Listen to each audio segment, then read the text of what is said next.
That third failure in a row, did you think, I need to pack this in? Never. Why not? I don't ever give up. I mean, I'd have to be dead or completely incapacitated. He has been referred to as the real-life Iron Man. He is the co-founder and CEO of Tesla, CEO of SpaceX, founder of The Boring Company, co-founder of Neuralink, founder of PayPal, and co-founder of OpenAI. According to Forbes, he is the 20th richest person in the world with a net worth of about $31.8 billion. He is Elon Musk, and here are his 10 rules for success. And then just work like hell. I mean, you just have to put in 80 to 100 hour weeks every week. Gosh, And that's then a lot of work. all those things improve the odds of success. Okay. I mean, if other people are putting in 40-hour work weeks and you're putting in 100-hour work weeks, then even if you're doing the same thing, you know that in 1 year you will achieve what they achieve. You will achieve in 4 months what it takes them a year to achieve. Okay, I like your work ethic. So, all right. Thanks. Elon. You need to work, depending upon how well you want to do, and particularly if you're starting a company, you need to work super hard. So what does super hard mean? Well, when my brother and I were starting our first company, instead of getting an apartment, we just rented a small office and we slept on the couch. And we showered at the YMCA, and we're so hot up we had just one computer. So the website was up during the day, and I was coding at night, 7 days a week, all the time. And I sort of briefly had a girlfriend in that period, and in order to be with me, she had to sleep in the office. So work hard, like I mean, every waking hour. That's the thing I would say, particularly if you're starting a company. And I mean, if you do simple math, say like, okay, if somebody else is working 50 hours and you're working 100, you'll get twice as much done in the course of a year as the other company. Have a high pain threshold. There's a friend of mine who's got a good saying, which is that starting a company is like eating glass and staring into the abyss. Okay, that's generally what happens, because when you first start a company, there's lots of optimism and things are great, and then so happiness at first is high. Then you encounter all sorts of issues, and happiness will steadily decline, and then you'll go through a whole world of hurt. And then eventually, if you succeed, and in most cases you will not succeed, and Tesla almost didn't succeed, came very close to failure. Then if you succeed, then after a long time, you will finally get back to happiness. People want to be more like you. Really? And for the fate of humankind, I think it would be great to have more Elon Musks. So what do we need to do to become more like Elon? I don't know if I think it maybe sounds better than it is.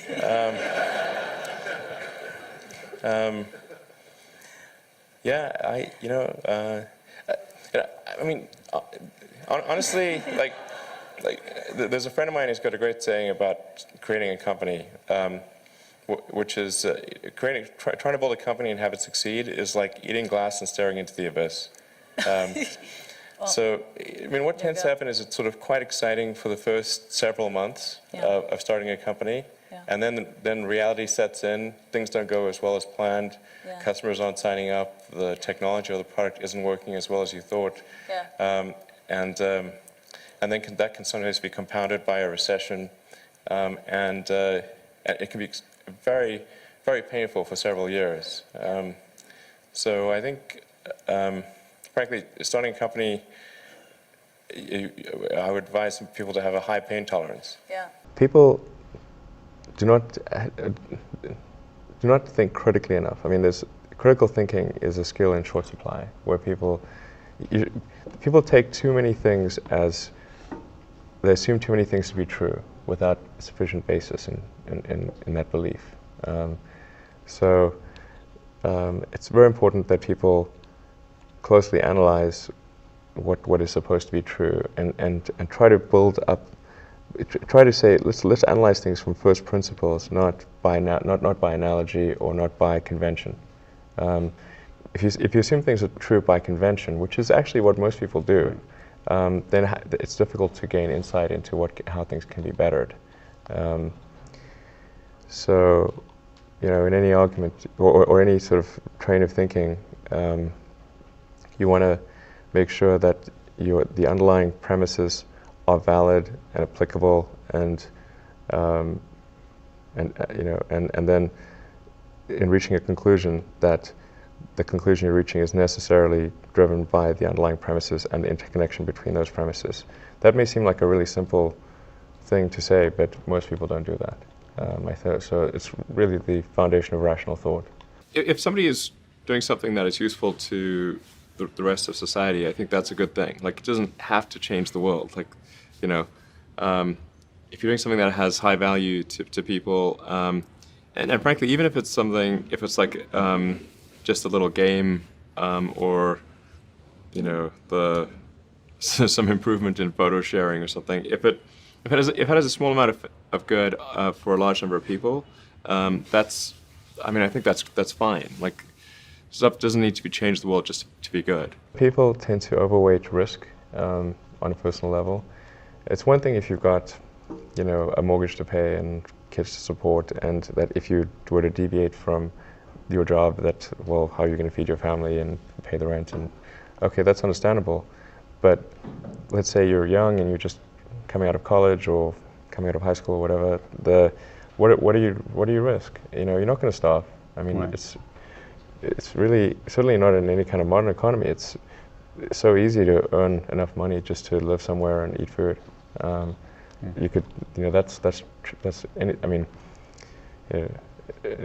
very easy to do. So I don't know what are they afraid of? They're mostly afraid of failure, I think, but people should be less risk averse when there's not much at risk. You've got to make sure that whatever you're doing is a great product or service. It has to be really great. And I go back to what I was saying earlier, where if you're a new company, unless it's like some new industry or new market if it's an untapped market, then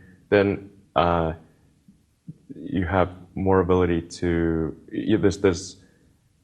The standard is lower for your product or service. But if you're entering anything where there's an existing marketplace against large entrenched competitors, then your product or service needs to be much better than theirs. It can't be a little bit better, because then you put yourself in the shoes of the consumer, and they say, why would you buy it as a consumer? You're always going to buy the trusted brand unless there's a big difference.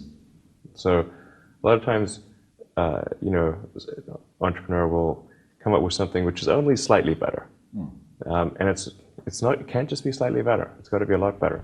If you're creating a company or if you're joining a company, the most important thing is to attract great people. So either join a group that's amazing, that you really respect, or if you're building a company, you've got to gather great people. All a company is a group of people that have gathered together to create a product or service.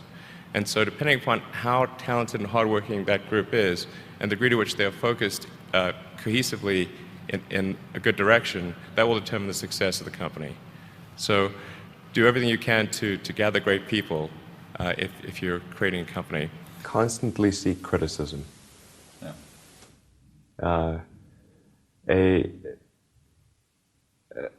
A well thought out critique of whatever you're doing is as valuable as gold.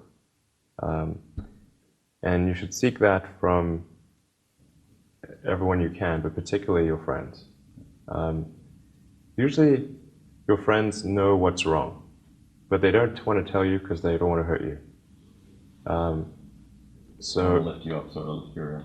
Yeah. So they'll say, "Oh, I wouldn't encourage my friend, so I'm not going to tell him what I think is wrong with his product." Yeah. It doesn't mean your friends are right, but very often they are right, and you at least want to listen very carefully to what they say, and to everyone. If you're looking for, basically,